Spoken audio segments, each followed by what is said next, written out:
चीन की इलेक्ट्रिक गाड़ियों को पिछले दिनों में सिर्फ एक रास्ता पता था, तरक्की का। ये तरक्की इतनी ज्यादा थी कि यूरोप और अमेरिका की कंपनियों को लगने लगा था कि उन्हें धंधा ही बंद करना पड़ेगा। लेकिन अब लग रहा है कि चीन ने कारों का इतनी तेजी से इतना ज्यादा उत्पादन कर लिया है कि पूरा उद्योग ही मुश्किल में फंस चुका है। भारत जैसे बाजारों में तो अभी बीवाईडी एंट्री लेवल पर ही थी कि कंपनी के लिए मुश्किलों की शुरुआत हो गई। आप में से कुछ लोग कहेंगे अभी तो हम देख भी नहीं पाए थे कि बीवाईडी की कारें कितनी एडवांस हैं और कंपनी मुश्किलों में भी घिरने लगी। दरअसल भारत में इलेक्ट्रिक कारों का उतना जोर अभी नहीं आया है। हाल ही में आई society of Indian automobile manufacturers यानी सियाम की रिपोर्ट बताती है कि भारत में इलेक्ट्रिक गाड़ियों की हिस्सेदारी अभी उतनी अधिक नहीं है। इसकी प्रमुख वजह है भारत में सीएनजी गाड़ियों का इलेक्ट्रिक गाड़ियों के मुकाबले ज्यादा सस्ता होना। इसके चलते भारत में लोग इलेक्ट्रिक के बजाय सीएनजी गाड़ियां ज्यादा खरीदते हैं। फिर भारत में इलेक्ट्रिक गाड़ियों के चार्जिंग स्टेशन अब भी उतने आम नहीं है। लेकिन चीनी इलेक्ट्रिक कारों के लिए फिलहाल पैदा हुई समस्या कहीं ज्यादा व्यापक है।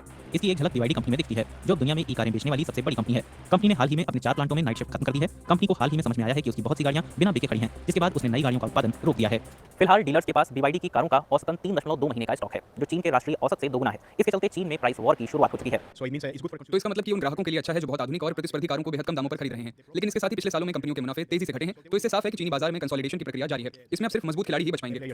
चीन में ई कार उद्योग की तेज तरक्की के पीछे सरकारी मदद अहम वजह रही है। सरकार ऐसा कभी कंपनियों के शेयर खरीद कर करती है, कभी टैक्स में छूट और रिसर्च ग्रांट देकर, तो कभी ई कार के बाजार में एंट्री करने वाले दर्जनों नए स्टार्टअप्स को प्रोत्साहन देकर। क्या चीनी कार बाजार की कहानी भी चीनी प्रॉपर्टी मार्केट जैसी होने वाली है, जिसमें सरकारी सब्सिडी के चलते खतरनाक बुलबुला बन गया था। चीन में 200 से ज्यादा कंपनियां इलेक्ट्रिक कारें बनाती हैं। वो चीन की घरेलू मांग से कहीं ज्यादा संख्या में कारें बना सकती हैं और फिलहाल बेहद कम चीनी ईवी कार और बैटरी निर्माता मुनाफा बना रहे हैं। लेकिन जहां तक बीवाईडी की बात है तो इसकी कहानी चीनी रियल एस्टेट कंपनी एवरग्रांडे से काफी अलग है, क्योंकि कार को विदेशों में निर्यात किया जा सकता है और सरकार निर्यात को बढ़ावा भी दे रही है। इससे कारों की विदेशों में डंपिंग बढ़ी है। लेकिन जब इन कारों के अहम बाजारों में टैरिफ लगाए जा रहे हों तब निर्यात को भी बढ़ावा देना मुश्किल है। अगर कार निर्माता निर्यात नहीं कर पा रहे तो उन्हें इन पर दी जाने वाली छूट को लगातार बढ़ाना होगा। ऐसे में रेगुलेटर कंपनियों से सिर्फ उचित मात्रा में ही उत्पादन करने को कह रहे हैं। लेकिन अब चीनी सरकार को भी तय करना होगा कि उन्हें इन कार चैंपियन कंपनियों को बचाना चाहिए या मार्केट को अपने हिसाब से चलते रहने देना चाहिए। चीन की इलेक्ट्रिक गाड़ियों के ज्यादातर बड़े बाजार फिलहाल मांग में गंभीर कमी का सामना कर रहे हैं, जबकि चीन में तो पहले ही मांग गिरी हुई है। ऐसे में चीनी कार कंपनियों पर दबाव बढ़ना लाजमी है। इन हालात में सुधार तभी हो सकता है जब वैश्विक अर्थव्यवस्था फिर से पटरी पर लौट आए और फिर से देशों के बीच बेहतर आर्थिक सामंजस्य स्थापित हो। हालांकि वर्तमान परिस्थितियों में इसकी उम्मीद कम ही दिखाई पड़ती है। अगले वीडियो में बात होगी एक नए विषय पर। तब तक के लिए नमस्कार।